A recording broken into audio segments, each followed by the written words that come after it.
Let's bring in our panel. Steve Hayes, editor-in-chief of the Weekly Standard. Mara Liasson, national political correspondent of National Public Radio, and Matt Schlapp, contributor with The Hill. Okay, Mara, the sound and fury of the pushback, but when push comes to shove at the end of this, I think they're going to have the votes. That's what Why do you say that? I think they're going to have the votes. This is really important.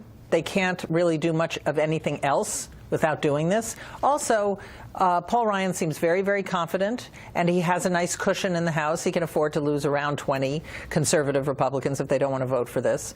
21, I think. That's a 21. And I think he can probably pull it off. What's interesting to me is to see if the president starts putting pressure on some of these conservative Republicans. He is going to Kentucky. Well, we think so. They're not confirming that. They're not confirming it, although the Louisville Courier-Journal thinks he's coming. But he's putting pressure on Rand Paul, big holdout in the Senate.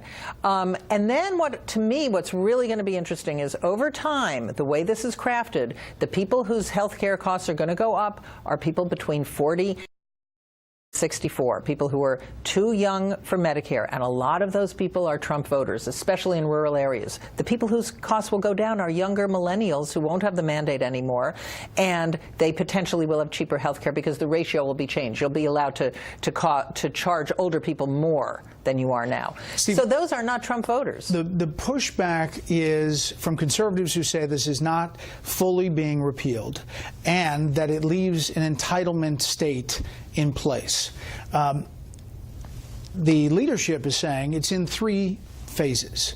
And it seemed like they had a hard time explaining it off the get-go, that there's this first part, then there's the regulatory part that Secretary Price does, then there's the other piece of legislation that deals with across state lines and other elements that are attractive to Republicans.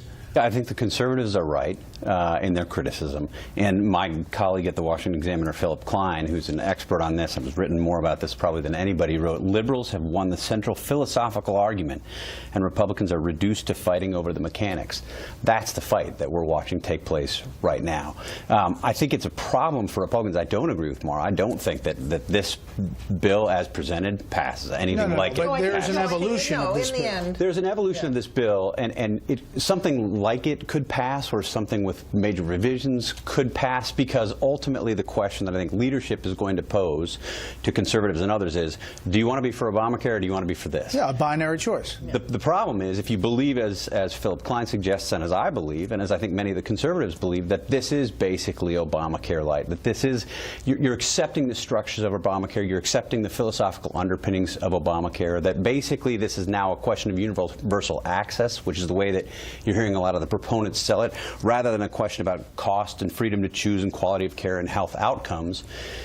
What do you And do Republicans want to own the politics of that in addition to the policy? The tax credits are leveling the playing field, that it's a reverse of the subsidies, and that it is leveling the playing field on taxes. And then the marketplaces, then when you create in phase 3 the cross-state lines and the tort reform and everything else, that creates the market by which costs go down. I think that part of the argument is a reasonably compelling part of the argument, that these tax credits are no doubt better than the original subsidies, even if you're hearing from conservatives that they're effectively the same thing. I don't think they're necessarily the same thing, but that's one part of the argument. It's not the whole argument. Matt. This is the fundamental political fact. They've got to rescind Obamacare, and they have to pass an alternative. I think the alternative will change greatly, and Paul Ryan and Mitch McConnell, when it gets over to the Senate, would be very smart to have a freewheeling amendment process, allow conservatives to feel like they're part of the creation of this bill. But nobody should be mistaken. At the end of the day, if Republicans fail to rescind and replace Obamacare, they are going to be hurting going forward. Okay, here is some congressmen and also Kellyanne Conway on changing the bill. We're going to go into this. We're going to try to make this bill better if we can. But right now, where it is, it's not what we told the voters we were going to do. If you just look at the bill text, the very first paragraph says it amends the Affordable Care Act. It doesn't repeal it. And everyone knows, as this American Health Care Act makes its way through the normal channels, it probably will be changed somewhat. And then this is how Speaker Ryan talks about this fighting. What you're seeing is we're going through the inevitable growing pains of being an opposition party to becoming a party. And in being an opposition party, we have divided government. 64% of our members, 64% of our members have never known what it's like to work with a Republican president, to have unified government. In other words, they got to make something happen. Yep, because they promised this for 7 years, and they voted over and over again to repeal it. This is their #1 campaign promise. They have to do this to get on to anything else. All right, but are there going to be enough people who say, well, we don't have to do this because I didn't agree to this? In the end, they're going to say you cannot undercut a new president on his first big legislative How much initiative. political capital will President Trump invest in this? He certainly has committed to invest a lot. What happens over time? Does it all of a sudden become Ryan care when it looks like it's getting more and more unpopular? We don't know. But he says now he's in selling mode. He's going to go out there. He's going to put pressure on people, hold rallies. We'll see. Breitbart's already calling it Ryan care. Yeah. President Trump is meeting with conservative leaders at this hour, including Senator Ted Cruz. Yeah, I guess one of the things that strikes me is that we're not seeing this campaign now. I mean, it's great if there's a campaign to sell this to come, fine. Might start where is it? I mean, They needed it 2 weeks ago. why haven't they been building this case? I mean, I thought the president missed an opportunity in his joint session address to tell the story of Obamacare. I mean, there's a great story to be told about just how much damage Obamacare has done to raising premiums. I mean, all of the stories that you know, people like us who do this for a living know, but I don't think this story is well known. And Tom Price yesterday, when he was speaking to the White House press corps, took the podium and said, Obamacare is collapsing, you know the story. And I thought to myself, you know what, people really don't know the story. And part of the job that Republicans will have is telling the story. And Republicans always like to jump to budgets, and they like to jump to numbers, and they like to jump to facts. Part of what you have to do here is tell the story, and they haven't taken the time to tell the story. And I think now, after you're seeing Republicans beat each other up for several days, telling the story now becomes harder. But part of the story is that these insurance companies are leaving this year. Yeah, that's right. It is imploding. That's just a fact. And I think President Trump has said several times that he knows Obamacare is going to, you know, it's going to be its own demise pretty soon, but the responsible thing is to come forward.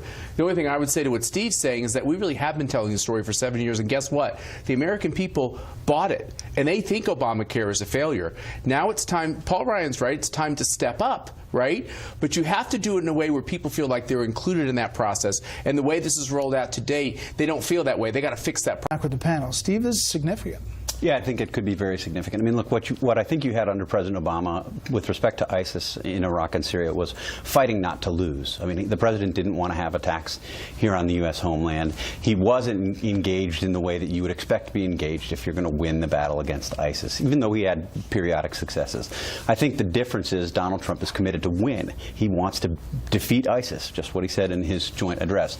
The challenge for him, I think, as Commander-in-Chief is going to be at some point he's going to have to explain this. He's going to have to talk to the American people about what he's doing. We heard reports last week about the increased battlefield pace and the increased air war against ISIS. We're hearing now about these ground troops. He's going to have to explain this, and you know, he's got a long history throughout the campaign of saying, look, we don't want to give away what we're doing. We need the element of surprise. All of that, of course, is true. But he's got to make the case. He's got to make the argument, and one of the things President Obama didn't do well was talk about the wars we were fighting. We kept fighting in Afghanistan for years, and the president didn't want to talk about it. The president and the commander-in-chief owes it to the troops and the country to talk about what we're doing. Is your sense, Mara, that there is a full court press here, that as the president asked Mattis, his defense secretary, to come up with this plan, that he wants it faster, not like this long-term plan? Yeah, I think he wants it faster, but the big question is how many more troops is it going to take, and how long do they have to be there? And even after you get rid of ISIS in a certain area, do you have to stay? I mean, this is the problem that we had in Iraq and Afghanistan. We'd pull out, we'd disappear, they'd flow right back in. So he is making a commitment. He says he wants to win. Exactly what winning looks like? A stable Syria? You know, what exactly does it mean? Because Iraq has taken us an incredibly long time. But I do think that he's trying something different. He's ramping it up, and I don't know if he wants to talk to the American people about this. Because remember, I think he doesn't want to. He doesn't want to, because remember, he ran on obliterating ISIS from the face of the earth and not getting America involved in any more interventions. Those are often in conflict. But if you have soldiers, Marines, special operators on the ground facing danger and possibly, fighting and dying for the country. As a commander-in-chief, you're going to have to address that. Yeah, absolutely. And, his budget priorities tell you so much.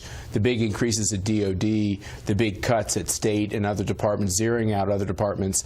He's, I think, serious as a heart attack about being aggressive with ISIS. And I'm going to disagree here a little bit. I think you're right. When you have boots on the ground, when you have our men and women on the ground, I think there are times when the president has to speak to the American people and give them a clear indication of why we're there and the scope, the limited scope as to why we're there. And I actually think it's good for presidents when they do that. And the American people and our allies are always relieved at those moments. There's going to be a big battle on the budget question. I disagree with Matt on the budget question. This was not a huge increase. This was not, I think, a sufficient increase. Well, you're going to have a McCain big. And others saying that it's not just McCain and others. I think you're going to hear this from the House Armed Services Committee. You're going to hear this from rank and file Republicans who say, we can't afford to have a budget that spends just a minor increase, 3% more than President Obama did in his last year. You're going to have a much more substantial increase than to $603 billion. The state is big, but when you the other stuff is big. It's just this increase is not nearly enough. I mean, you have Mac Thornberry and John McCain and Lindsey Graham and others saying this has got to be $640 billion. To come out at $603, I think, left a lot of national security types saying this isn't even serious. Yeah, but when you wall off 60% of the federal budget, you don't want to touch any entitlements. You're kind of limited. Again, you have to get it from somewhere. And don't we think that those numbers are going to change by the time we get to May? Yes, of course. Because Mick Mulvaney is not going to do that. Right. Well, then we'll see if Donald Trump wants to change his whole approach to the federal budget, which is that entitlements are sacred. Yeah, he's already bitten off a whole bunch here, folks. I mean, you can't do entitlement reform on top of Obamacare, tax reform, and what's going on overseas. All right, we didn't get to North Korea and China, which is a huge story and developing, but there's more time because of the return of the online show.